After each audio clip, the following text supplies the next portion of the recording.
Now we are going to discuss the Gauss divergence theorem. The statement is given like this. The Gauss divergence theorem is between the surface integral and volume integral. Means we are going to make it the transformation here between surface and volume, that is called Gauss divergence theorem. In the statement it will be given like this. Let S be a closed surface enclosing by a volume. Volume will be always enclosed by the closed surface S. And the function vector f bar is given. F bar, we know that it will be in the form of I, j, k. It is continuously differentiable vector point function.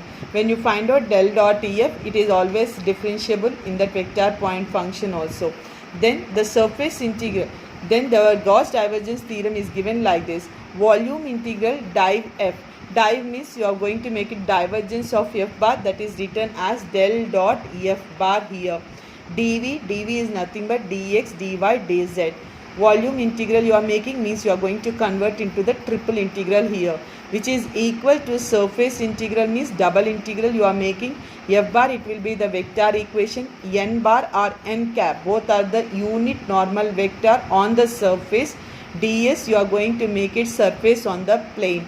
So as we have studied individually about surface and the volume integrals, now here you are going to club surface integrals and volume integrals, and you are going to say the solution for surface, whatever the solution you got for surface, it is equal to the volume integral. If the question is given here, evaluate surface, then you have to find out volume. If the question is given to evaluate volume, you will find out surface.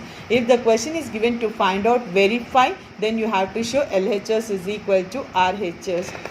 After this is the statement, I have given some notes here, how to make it the equations, how you are going to simplify your notes. Just study these notes. When the question f bar is not given directly, how you are going to calculate f bar, it was given briefly here, you can check it. In this most important note is, when the circle equation is given x square plus y square is equal to r square, when you convert into the polar equation, you will be writing x is equal to r cos theta, y is equal to r sin theta. If the question is given, suppose x square plus y square is equal to a square, you are going to convert in terms of polar form. You don't substitute r is equal to a, you are integrating with respect to r. So your equation should be written first, x is equal to r cos theta, y is equal to r sin theta. You substitute directly this equation in terms of r, and dx dy we will be writing as r dr d theta. ఇక్కడ మనం circle equation x square plus y square is equal to a square అని ఇస్తాడు వాడు radians, కానీ మనం polar ఫామ్లో convert చేసినాం కాబట్టి x is equal to r cos theta, y is equal to r sine theta అనే చెప్తారు. ఆర్లో ఏ వాల్యూ అన్నది సబ్స్టిట్యూట్ చేయకండి, మనం ఈక్వేషన్ మొత్తాన్ని ఇంటిగ్రేషన్ ఆర్లో టీటాలో కన్వర్ట్ చేయాలి. సో ఇక్కడ డిఎక్స్ డివై వచ్చింది, r into dr d theta అని రాస్తాం. ఆర్ లిమిట్స్ని మనం ఏలో కన్వర్ట్ చేస్తాం, టీటా లిమిట్స్ని యాంగిల్లో కన్వర్ట్ చేస్తాం.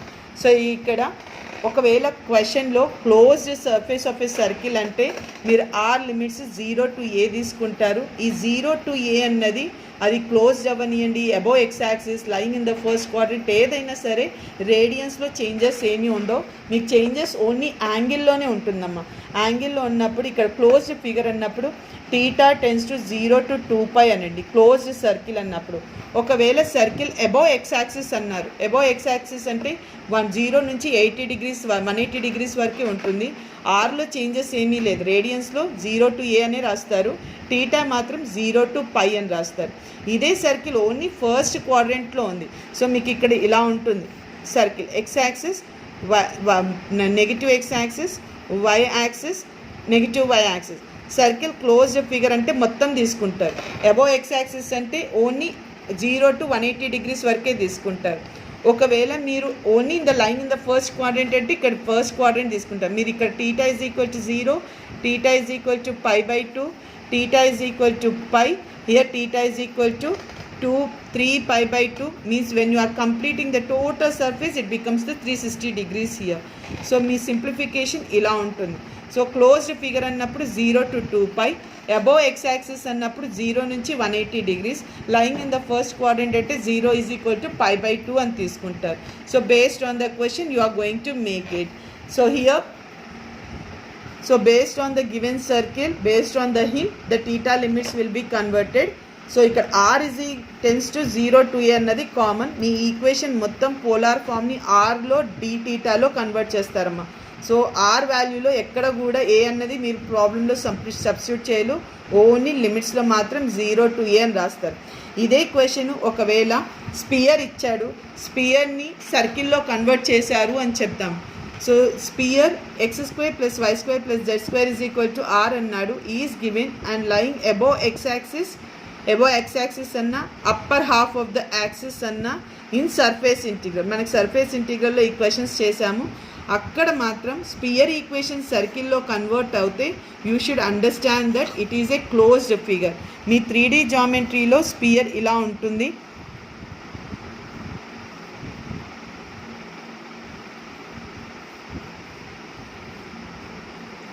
మీ స్పియర్ ఈక్వేషన్ ఇలా ఉంటుంది. ఈ sphere equation above x axis అండి సర్ఫేస్ ఇంటిగ్రల్లో కన్వర్ట్ చేయమంటే r tends to 0 to π 0 to a, θ tends to 0 to 2π అని అంటారు. అది లైన్ ఇంటిగ్రల్లో కానివ్వండి, సర్ఫేస్ ఇంటిగ్రల్లో కానివ్వండి, ఒక స్పియర్ ఈక్వేషన్ సర్కిల్లో వాడు కన్వర్ట్ చేస్తున్నాడు అంటే థీటాలో చేంజెస్ ఏమీ ఉండవు, 0 to 2π అని చెప్తారు. So now moving to the volume integral in spherical coordinates. Spherical కోఆర్డినేట్స్లో మీరు స్పియర్ ఈక్వేషన్ ఎలా ఫైండ్ అవుట్ చేస్తారు? ఇది కేవలం వాల్యూమ్ ఇంటిగ్రల్కి మాత్రమే అప్లికబుల్ అవుతుంది, ఇంకా ఎక్కడ కూడా మీరు అప్లై చేయరు. మీకు స్పియర్ ఇచ్చి సర్ఫేస్ ఇంటిగ్రల్ మనం క్వశ్చన్ ఇచ్చాడు, మనం వాల్యూమ్లో ఫైండ్ అవుట్ చేయాలి అన్నప్పుడు ఎవాల్యుయేషన్ చేసేటప్పుడు ఈ మెథడ్ ఫాలో చేస్తారు. So here you will be writing x = r sin θ cos π, y = r sin θ sin π, z = r cos θ. dx dy dzని r² dr dθ dπ అని రాస్తారు. r లిమిట్స్ వచ్చి 0 to a, θ limits 0 to π, π limits 0 to 2π. So మీకు క్వశ్చన్లో exam problems ఇచ్చేటప్పుడు sphere equation x² + y² + z² = a² అని ఇస్తాడు. So మీరు ఇక్కడ కన్వర్షన్ మొత్తం మనం ఆర్లో, టీటాలో, పైలో కన్వర్ట్ చేస్తున్నాం. సో మీరు ఇక్కడ r a అని ఇక్కడ సబ్స్టిట్యూట్ చేయకండి. ఇవి యాజ్ ఇట్ ఈజ్ xyz అన్నవి dx dy dz అన్నది డైరెక్ట్గా సబ్స్టిట్యూట్ చేయండి. లిమిట్స్లో మనం 0 to a తీసుకుంటాం. ఇది రేడియన్స్ కాబట్టి రేడియన్స్ని ఆర్క్ టర్మ్స్లో 0 to a తీసుకొని కన్వర్షన్ చేస్తాము. టీటా వాల్యూ 0 to π ఉండాలి, పై వాల్యూ 0 to 2π ఉండాలి. 2 యాంగిల్స్ ఉన్నాయి, ఒక రేడియన్స్ ఉంది. సో మీరు ఇలా కన్వర్షన్ చేసుకొని సింప్లిఫై చేసుకోండి.